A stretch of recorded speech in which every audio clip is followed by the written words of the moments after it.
Hello friends, today I am going to start the rest part of a chapter which I taught you earlier.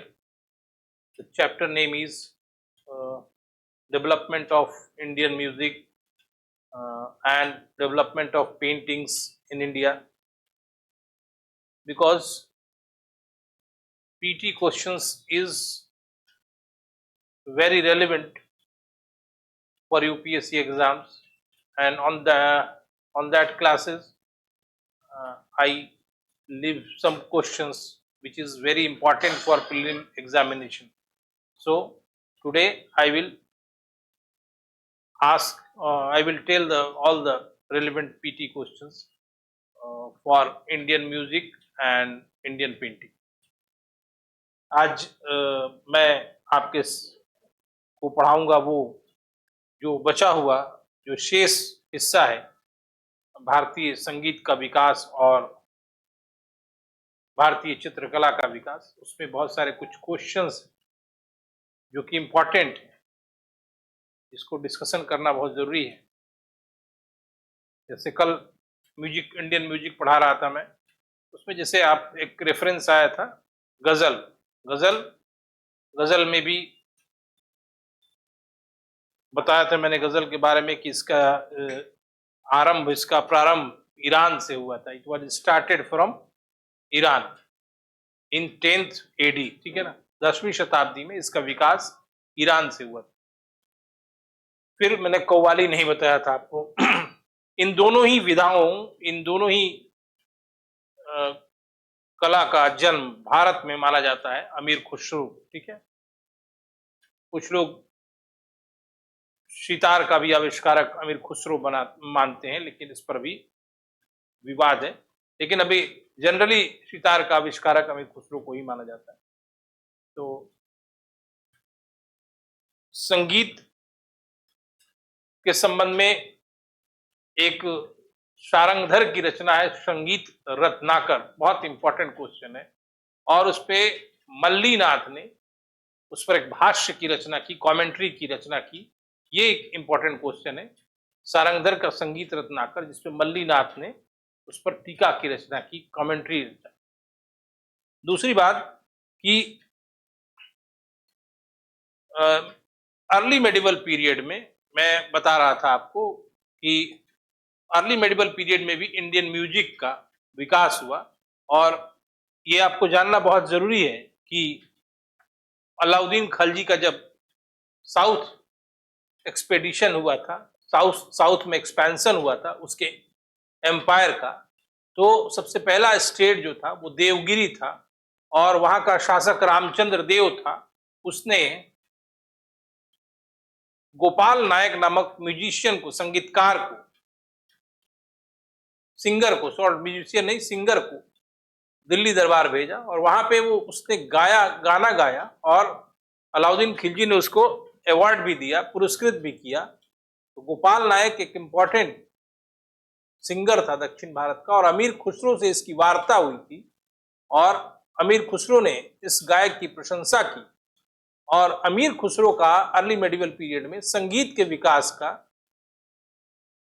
बहुत बड़ा योगदान माना जाता है कि अमीर खुसरो ने संगीत के नए नए रागों का भी प्रचलन कराया, और ख्याल जैसे राग है वो भी अमीर खुसरो का ही देन है। तो ख्याल का आविष्कारक कौन था? तो अमीर खुसरो इसका आंसर होगा।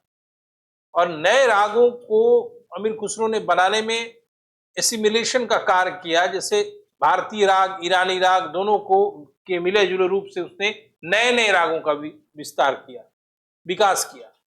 और अमीर खुसरो ने अर्ली मेडिवल पीरियड में संगीत के विकास को एक गति प्रदान की। इसलिए अमीर खुसरो एक गति प्रेरक व्यक्ति के तौर पे संगीत के क्षेत्र में प्रारंभिक मध्यकालीन भारत में स्वीकार किए जाते हैं। उनको ही इस बात का श्रेय है कि उन्होंने गजल और कव्वाली गायन को भारत में लोकप्रिय बनाया। गजल का पहला 11 शेर का, गजल 11 शेर का होता है, पहला मक्ता और अंतिम शेर जो मतला कहलाता है, और इसका विषय जो होता है प्रेम होता है। कल भी मैंने बताया था प्रेम, विरह और दर्द दोनों को संयोजित किए हुए इस प्रेम, और इस प्रेम का विषय लौकिक भी हो सकता है और दैविक भी हो सकता है। और कव्वाली कौल से शब्द से व्युत्पन्न हुआ है। कौल का मतलब कथन होता है और कथन को कहने वाला ही कव्वाली होता है। गजल और कव्वाली में क्या अंतर है कि गजल का विषय, प्रेम का विषय लौकिक होता है, लेकिन गजल गाते समय ही यदि इस प्रेम की संकल्पना दैवीय कर लिया जाए, ईश्वरीय अनुभूति की कर ली जाए, तो इसी को कव्वाली कहते हैं। और इसी प्रकार संगीत के साथ साथ चित्रकला का भी जो हिस्सा मैंने पढ़ाया था, उसमें भी मुगल काल के योगदान को प्रीलिम्स के क्वेश्चन के हिसाब से बड़ा इंपॉर्टेंस देना बहुत जरूरी होता है कि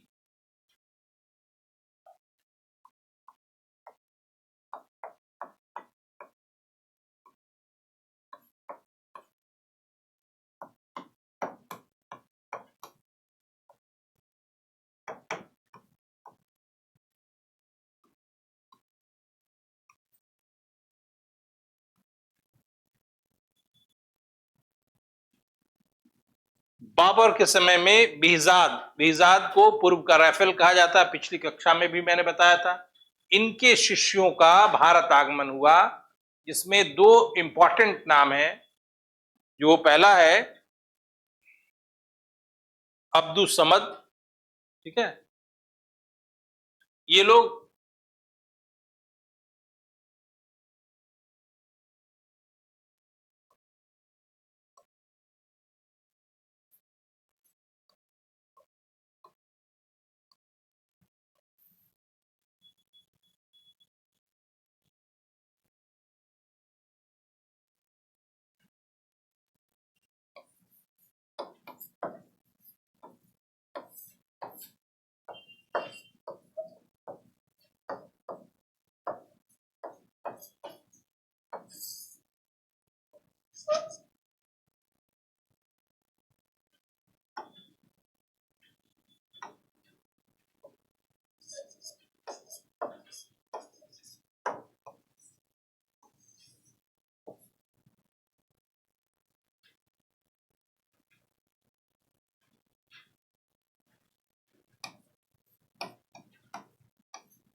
मीर सैयद अली और अब्दुल समद, ये जो दो चित्रकार थे, ये भारत आए थे हुमायूं के काल में, और ये फारस निवासी थे। और हुमायूं के फारस प्रवास के दौरान इनका परिचय हुआ और हुमायूं ने इन्हें आमंत्रित किया भारत में चित्रकला के विकास के लिए। भारत में इनके यथोचित सम्मान मिला, लेकिन हुमायूं की अल्पकालिक मतलब शासन अवधि में ज्यादा विकास करने का मौका नहीं मिला। तो ये अकबर के काल में काफी संरक्षण प्राप्त करके चित्रकला के विकास में इन्होंने अपना अप्रतिम योगदान दिया। और मैंने बताया भी था कि अकबर ने पहली बार एक डिपार्टमेंट की स्थापना की, शाही चित्रशाला इसका नाम था, और इस डिपार्टमेंट के विकास का पूरा दारोमदार इन्हीं दो व्यक्तियों पर था, मीर सैयद अली और अब्दुल समद पर था। इन्होंने आगे चलकर चित्रकला को एक ऊंचाई दी। और ये हमेशा ध्यान रखिएगा कि हुमायूं के काल में मुगल चित्रकला से परिचय हुआ, यानी मुगल चित्रकला को हुमायूं के काल में एडॉप्ट किया गया, स्वीकार किया गया, इसके विकास को स्वीकार किया गया। अकबर के काल में इसको पहचान मिली, यानी अकबर ने इसको विकास के लिए संस्थागत उपाय किए, इंस्टीट्यूशनल प्रोसेस, संस्थागत प्रक्रिया अकबर ने किया। क्या हुआ संस्थागत प्रक्रिया का मतलब कि चित्रकला के विकास के लिए एक स्पेसिफिक डिपार्टमेंट की स्थापना इसने, और शासकीय स्तर पर, गवर्नमेंट स्तर पर इसके विकास को स्टार्ट किया गया। और जहांगीर के काल में ये जो डेवलपमेंट की प्रक्रिया है वो क्लाइमेक्स पर पहुंचा, यानी चरमोत्कर्ष पर पहुंचा। और इस दौरान चित्रकला के क्षेत्र में कई नए नए प्रयोग भी शुरू हुए और कई नए नए प्रभाव भी है। और ये प्रभाव जो है बाह्य भी प्रभाव है और आंतरिक भी प्रभाव है। आंतरिक प्रभाव में राजपूत और क्षेत्रीय शैली जो चित्रकला की थी उनका भी मुगल चित्रकला के साथ संश्लेषण हुआ और बाह्य प्रभाव के अंतर्गत ईरानी प्रभाव और फिर यूरोपीय प्रभाव मुगल चित्रकला के अंदर महसूस किया गया और देखा गया। चित्रों में इसकी झलक साफ दिखती है। ठीक है। मंसूर एक ऐसा चित्रकार था, कई बार सवाल आया है यूपीएससी बीपीएससी में कि पशु पक्षियों की चित्रकारी का प्रसिद्ध चित्रकार कौन था। तो प्राकृतिक विषयों का चित्रकार कौन था? तो मंसूर था। ठीक है ना। मंसूर मंसूर को क्या कहा था? मंसूर को नादिरुल जमा की उपाधि जहांगीर ने दी।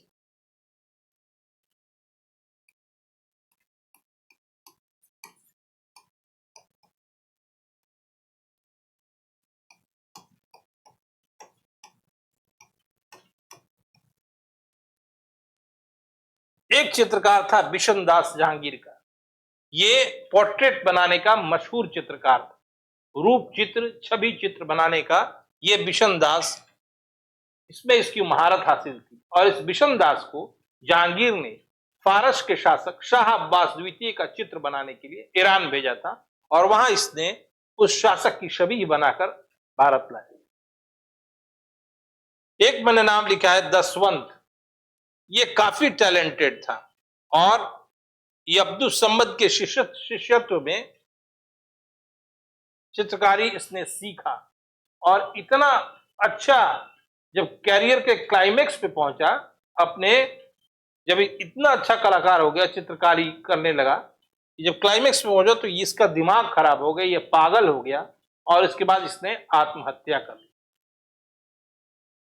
ठीक है। ये प्रीलिम्स के लिए इंपॉर्टेंट एस्पेक्ट्स थे जो मैं उस क्लास में डिस्कस नहीं कर पाया था, इसलिए मैं इसको समझा रहा हूं आपको। दूसरी बात, मुगल काल में कुछ चित्रों का उल्लेख मिलता है, जैसे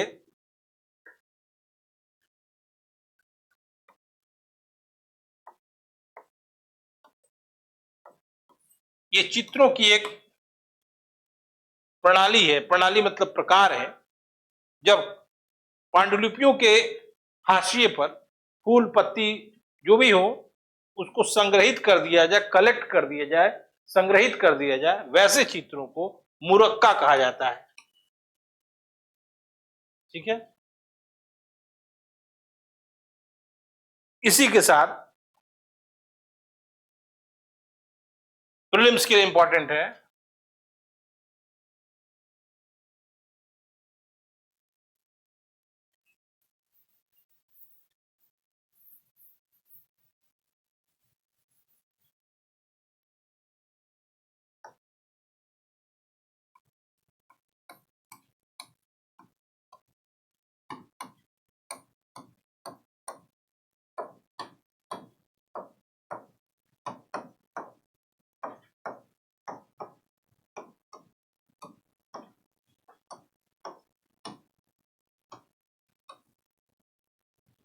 ये जो लिखा हुआ है लौर चंदा चौर पंचाशिका समूह, ये क्षेत्रीय राज्यों के चित्रों के बारे में लिखा गया है, जैसे मांडू, जौनपुर, बंगाल, गुजरात। ठीक है। इसीलिए लौर चंदा चौर पंचाशिका समूह का रेफरेंस मैंने दिया है। इसी समय चित्रकला के अंतर्गत ही रेफरेंस आता है कि दो अवधी भाषा में प्रणय काव्यों की रचना हुई, एक मृगावती और एक है चांदायन।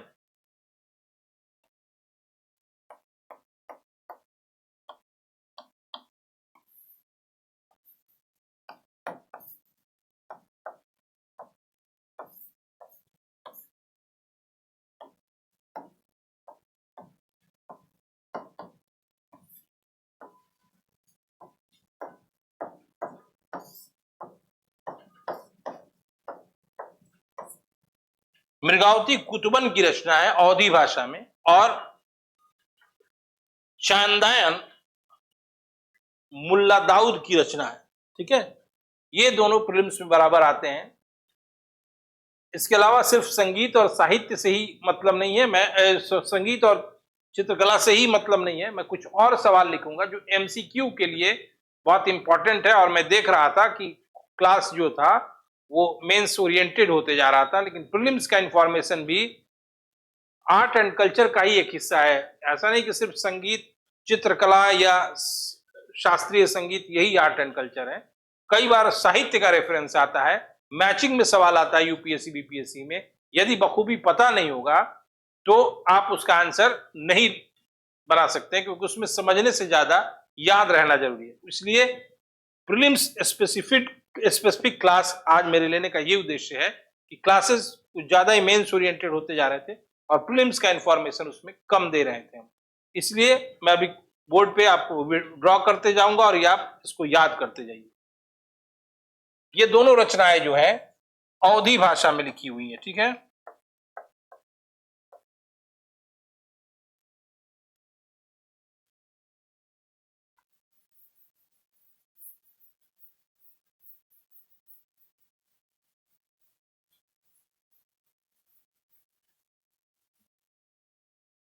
अधिकतर जोर मेरा मेडिवल हिस्ट्री के ही साहित्य पर रहेगा, वो आपको मैं बताना चाह रहा हूं।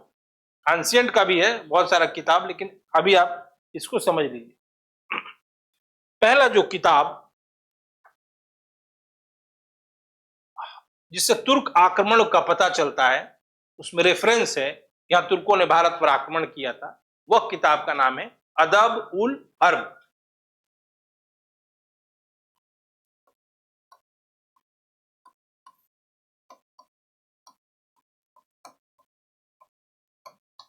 इसका राइटर है फक्र मुदब्बिर।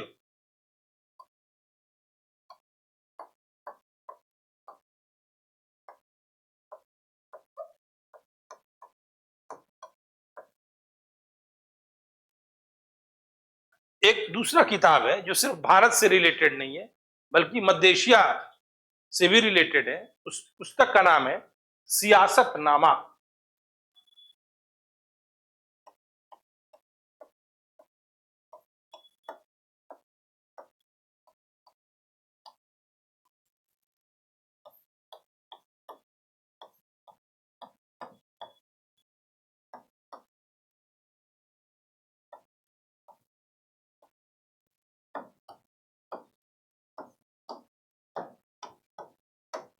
निजामुल मुल्क तूसी की रचना है सियासतनामा, और इसी पुस्तक में अक्ता की परिभाषा दी गई है।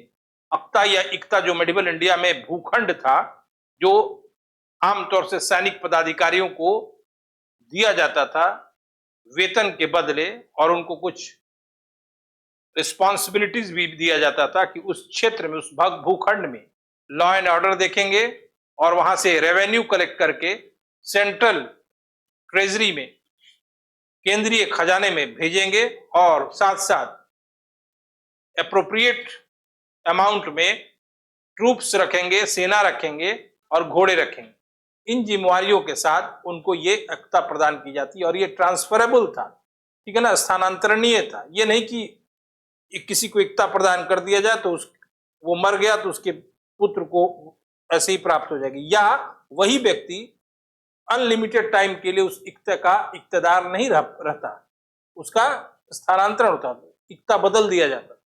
और ये डिफरेंसेस, यही मेन कारण है कि भारतीय सामंतवादी व्यवस्था से इसका डिफरेंसेस किया जाता है।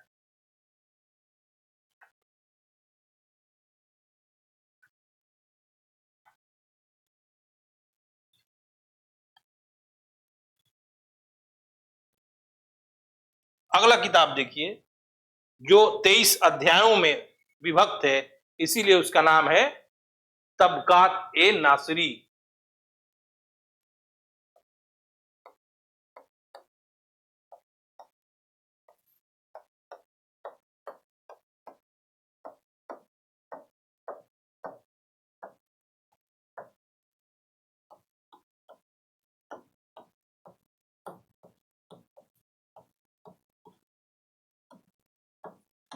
मिनहाजुद्दीन सिराज की ये पुस्तक है तबकात ए नासिरी, और तुर्की शासन के प्रारंभिक इतिहास को जानने का प्रमाणिक स्रोत इसको माना जाता है, authentic source for knowledge of early Turkish empire, प्रारंभिक तुर्की साम्राज्य के के बारे में जानने के लिए। ये बहुत अच्छी प्रमाणिक पुस्तक, ऑथेंटिक बुक है, तबकात नासिरी मिनहाजुद्दीन सिराज का लिखा हुआ है।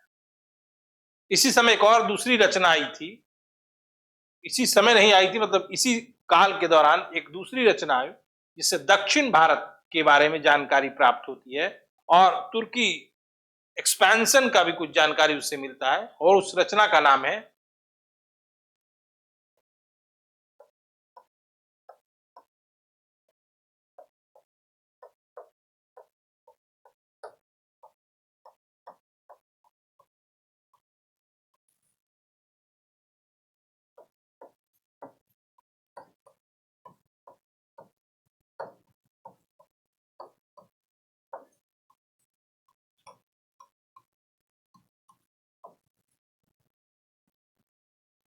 ठीक है, अब्दे मलिक इसामी। भारत में चरखे के प्रयोग का पहला एग्जाम्पल, चरखा जो सूत काता जाता है, इसी पुस्तक में कुतुब उस सलातीन में चरखा का पहला प्रयोग, एविडेंस, साक्ष्य इसी पुस्तक में कुतुब उस सलातीन में।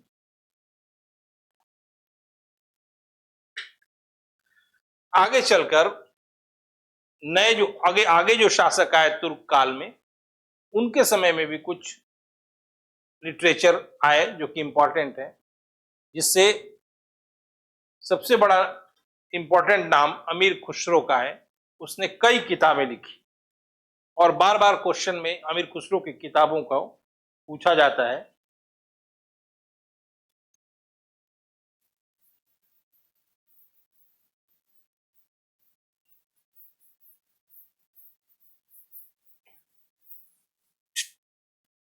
सारी किताबें जो अभी लिख रहा हूं मैं, अमीर खुसरो की लिखी हुई।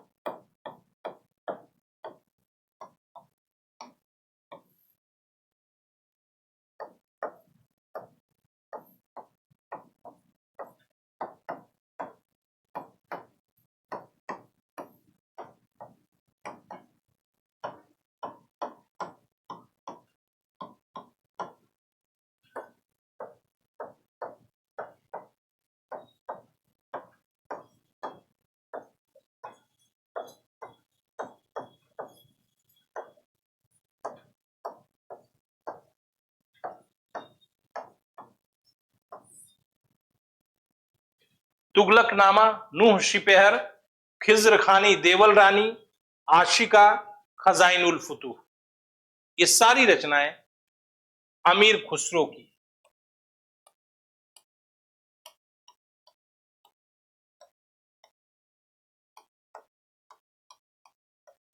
इसकी एक उपाधि थी तूतिए हिंद, यानी अमीर खुसरो को भारत का तोता कहा जाता था।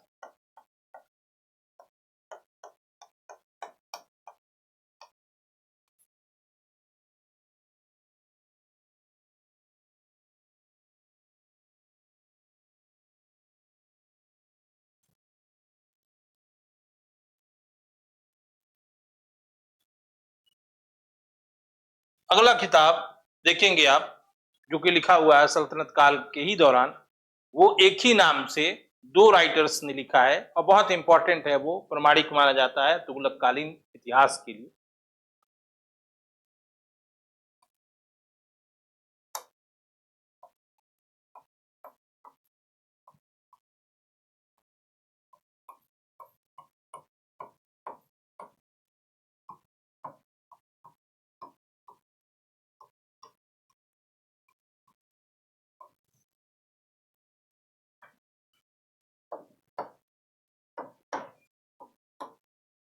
एक के राइटर है जियाउद्दीन बर्नी और दूसरे के राइटर हैं शम्स सिराज अफीफ।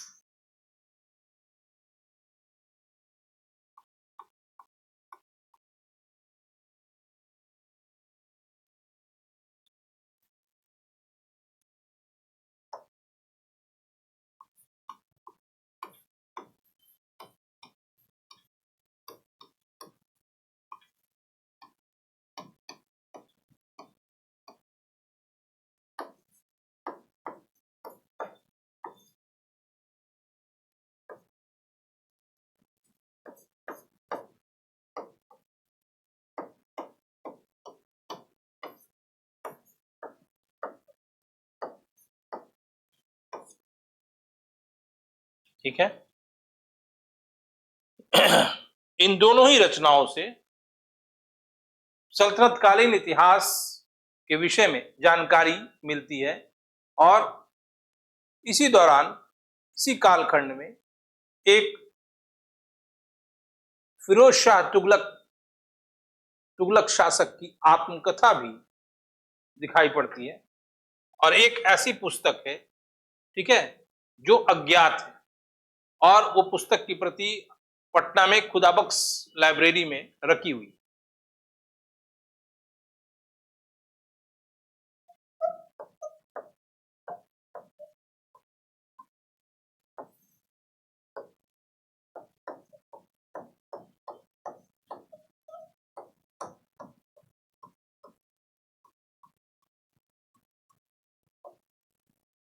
इसके राइटर फिरोज शाह तुगलक हैं और इनकी ये बायोग्राफी है, आत्मकथा है।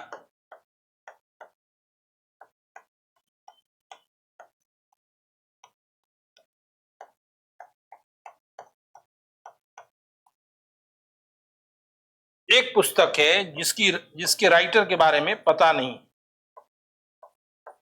उस पुस्तक का नाम है सीरत ए फिरोज शाही।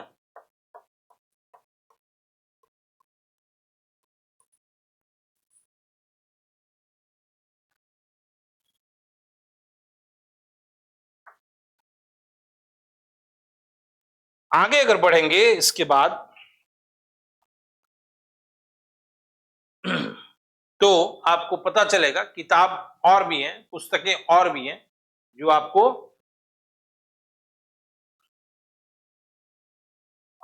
एक पुस्तक का नाम है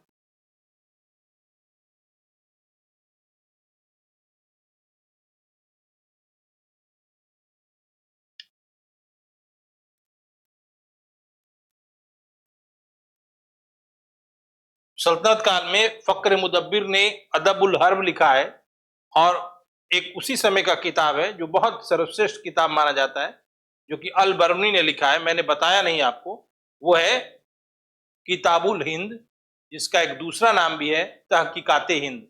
यानी अल बरनी ने भारत के धर्म, विज्ञान, समाज, अर्थव्यवस्था, भूगोल और सांस्कृतिक तत्वों सबके बारे में उस पुस्तक में लिखी है और उस किताब का नाम है तारीखे हिंद, सॉरी, किताबुल हिंद और तहकीकाते हिंद। तहकीकाते हिंद या किताबुल हिंद एक ही पुस्तक का नाम है जो कि अल बरनी के द्वारा लिखा हुआ है। अल बरनी का जन्म 953 ईस्वी में, 953 नहीं, अल बरनी का जन्म खीवा यानी ख्वारिज्म राज्य में हुआ था और भारत में आने से पहले, महमूद गजनबी की सेवा में आने से पहले, वह ख्वारिज्म के राजा का ही सहायक था और उसने ऐसे ही ग्रंथ नहीं लिखा बल्कि भारत आकर उसने खुद अध्ययन किया, विशद अध्ययन किया, संस्कृत भाषा को सीखा, हर भाषा को वो जानता था और अध्ययन करने के बाद ही कुछ बातें लिखी।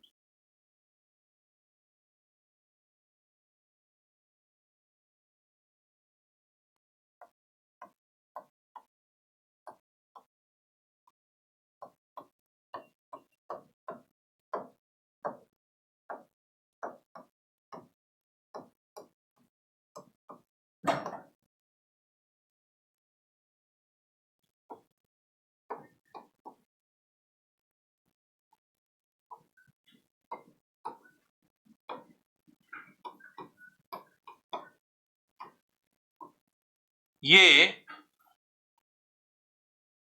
इसके राइटर जो हैं अब्बास खान शेरवानी हैं। अब्बास खान शेरवानी ने तोहफा ए अकबर शाही या तारीख ए अकबर शाही लिखा था।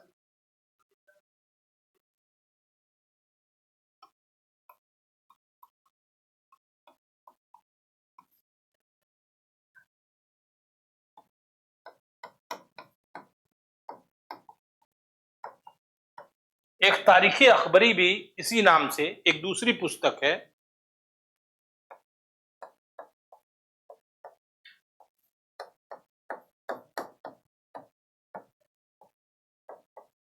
इसके लेखक का नाम है निजामुद्दीन।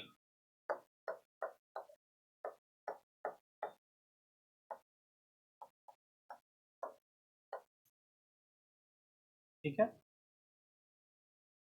एक और पुस्तक है तारीखे हुमायूं, खोंडा मीर उसके राइटर का नाम है, ख्वांदा मीर।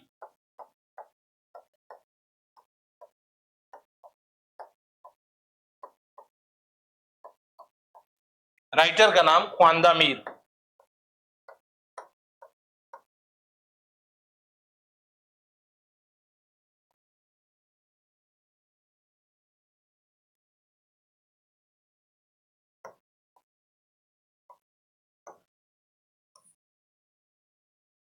हुमायूं नामा एक पुस्तक है, गुलबदन बेगम ने लिखा है।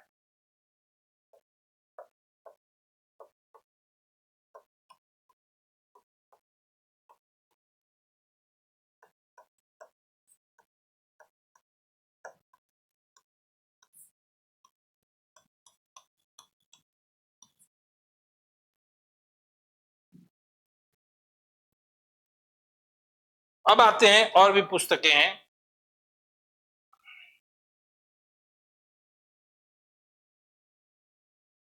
इसके अलावा अकबर के काल में बहुत सारी पुस्तकों की रचना हुई, लेकिन मुगल काल को ओवरऑल में लेते हुए जो किताबों की लिस्ट है वो मैं आपको बता देता हूं, क्या इंपॉर्टेंट किताबें जो मैचिंग में हमेशा आता है।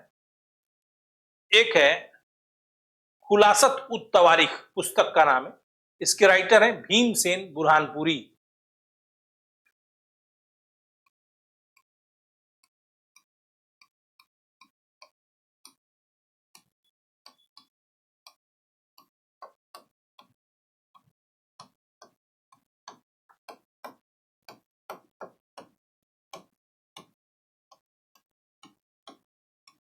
ओहो सॉरी सॉरी, खुलासत उत तवारीख के लेखक हैं सुजान राय खत्री, ठीक है ना, सुजान राय खत्री।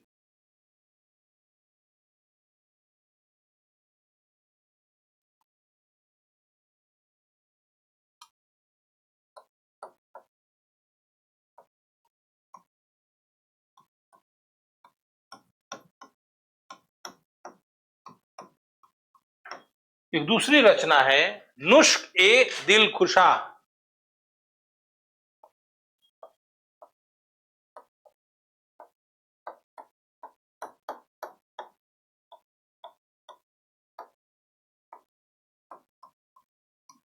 इसके राइटर का नाम है भीमसेन बुरहानपुरी।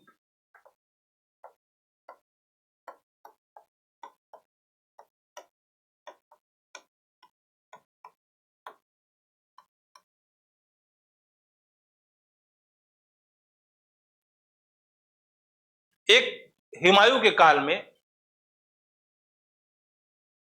तज़किरात उल वाक़ियात पुस्तक थी, जौहर आफ्ताबजी इसके लेखक थे।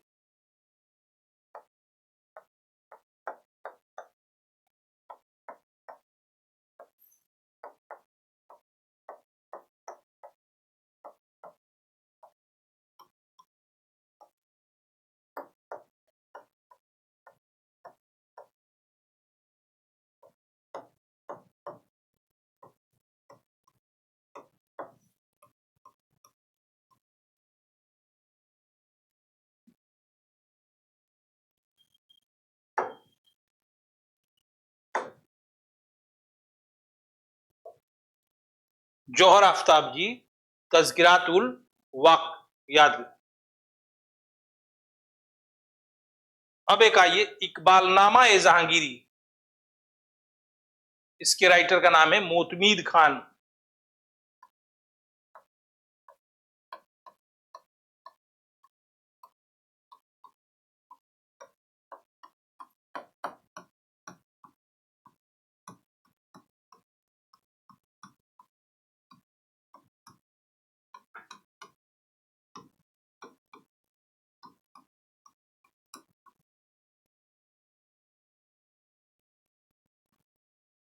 और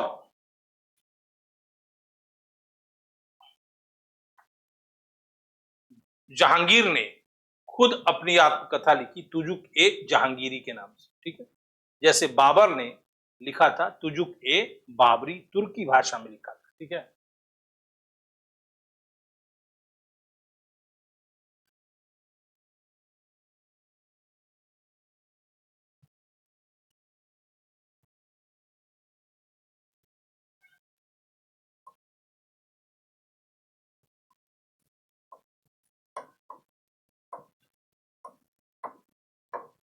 एक पुस्तक है इनायतनामा, अमल सालेह ने लिखा था इसको।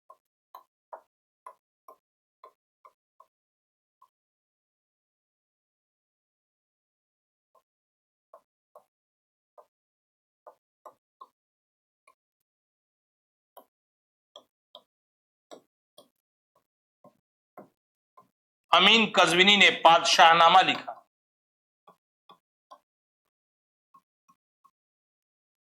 फिर शाहजहांनामा एक पुस्तक आई, अब्दुल हमीद लाहौरी ने लिखा।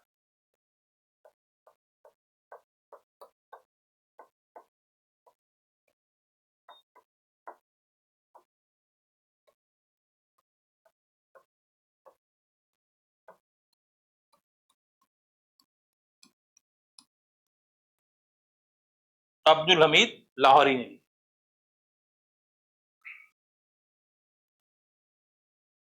रज़्मनामा एक पुस्तक है, महाभारत का फारसी अनुवाद, ठीक है ना। इसको 2-3 लेखकों ने मिलकर तैयार किया, बदायूनी भी उसमें था, ठीक है। और सिंहासन बतीसी महाभारत रामायण का फारसी में अनुवाद अकबर के काल में कराया गया, और अकबर ने स्पेशली एक ट्रांसलेशन डिपार्टमेंट, अनुवाद विभाग की स्थापना की थी। और आगे आपको बताते हैं हम, एसी चलाओ यार।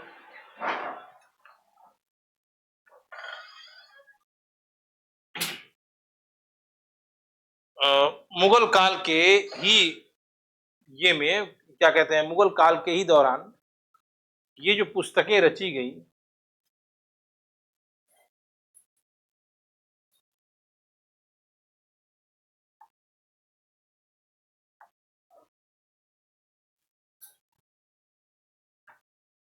उसमें अन्य भी पुस्तकों को लिखना है।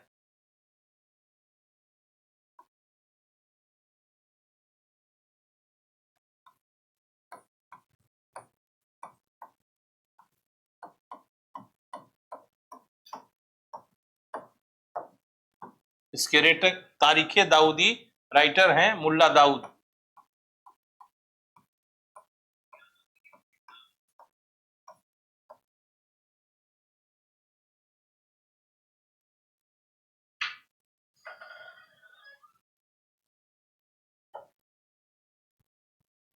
एक और पुस्तक औरंगजेब के काल में आई थी, वो आलमगीर नामा थी, काफी खान उसके राइटर।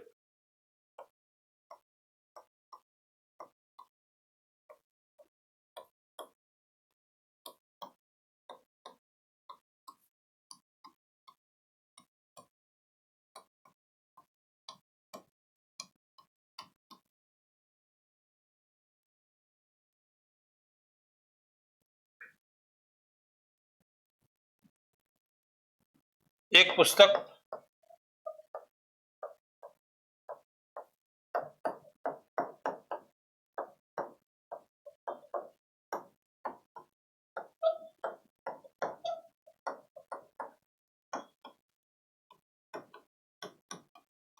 किताब ए नौरस, जो कि संगीत पर था। ये पुस्तक इब्राहिम आदिल शाह द्वितीय के द्वारा रचा गया। दूसरा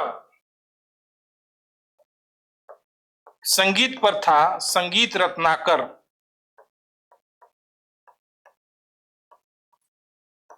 सारंगधर, सारंगधर या देव, सारंगदेव, ठीक है। इसी दौरान दक्षिण भारत में विजयनगर के शासक कृष्णदेव राय ने तेलुगु भाषा में आमुक्त माल्यद की रचना की, और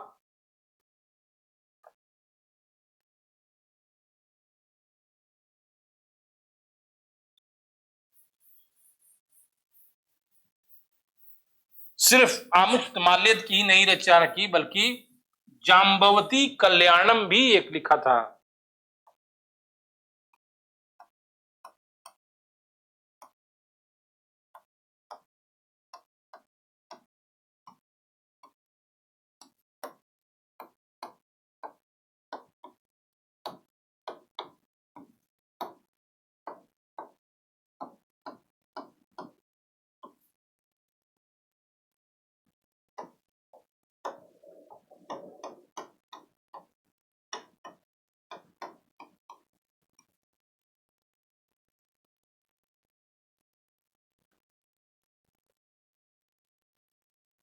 मध्यकालीन भारत में ही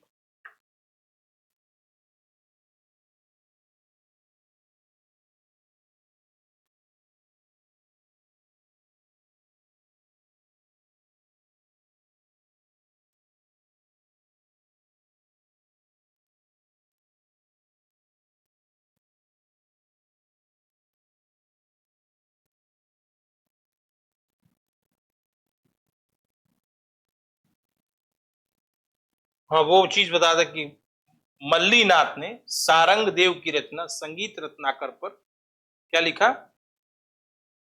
एक टीका लिखा।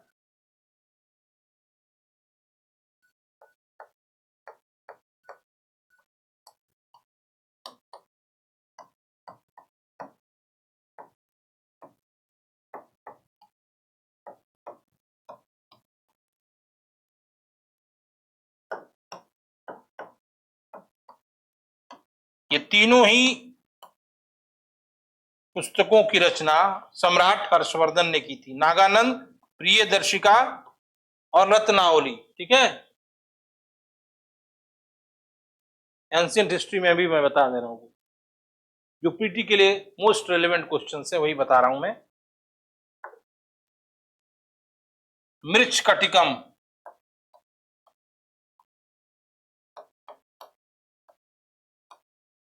ये शूद्रक की रचना है।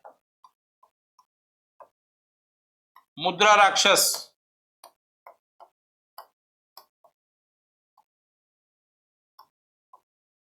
विशाखदत्त की रचना है।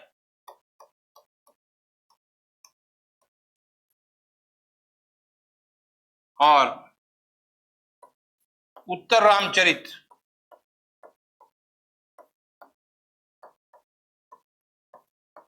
संध्याकर नंदी की रचना है।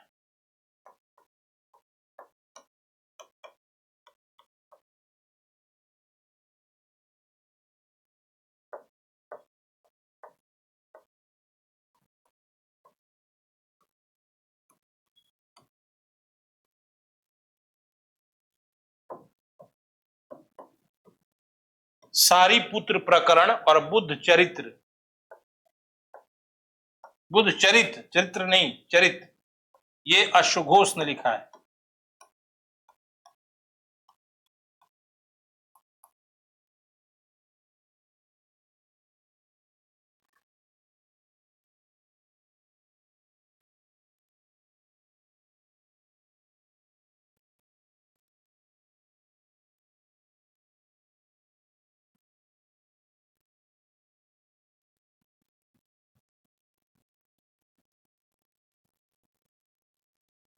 परिशिष्ट पर्वन एक किताब है, मौर्य काल के विषय में जानकारी देती है। हेमचंद्र ने लिखा है।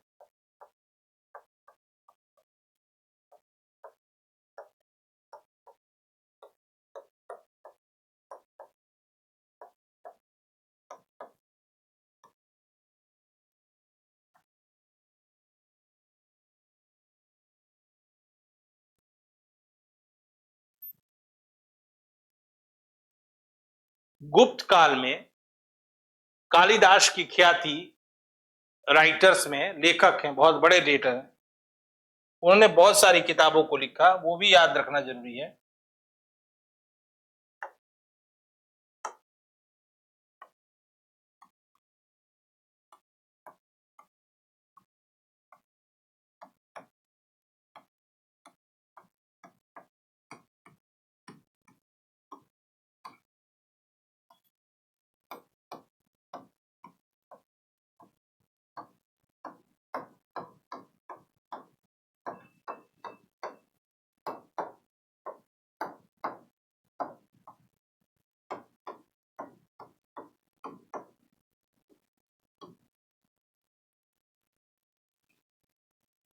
मेघदूत, ऋतु संहार, मालविका अग्निमित्र, कुमार संभव,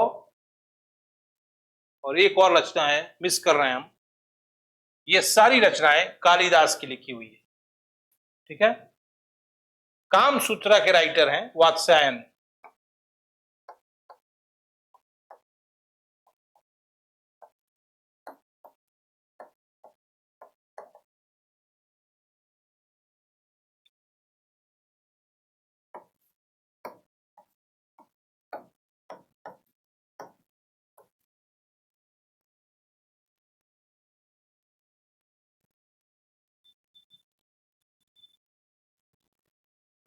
मेघदूत, ऋतु संहार, कुमार संभव, मालविकाग्निमित्र, और एक और रचना है कालिदास का, मैं मिस कर रहा हूं, कामसूत्रा की रचना वात्स्यायन ने किया था।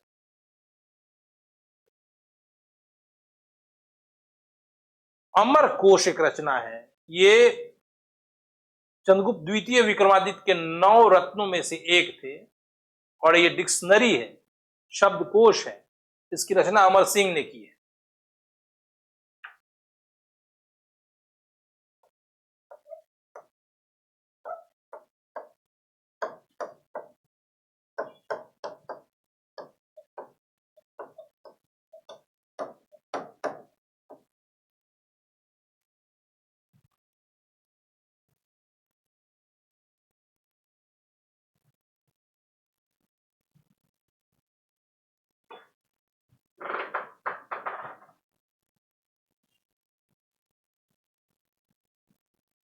इतना क्लास आज वाइंड अप कर रहे हैं, इतना आप लोग मगअप याद कर लीजिए, उसके बाद फिर हम लोग मिलते हैं, ठीक है। Thank you.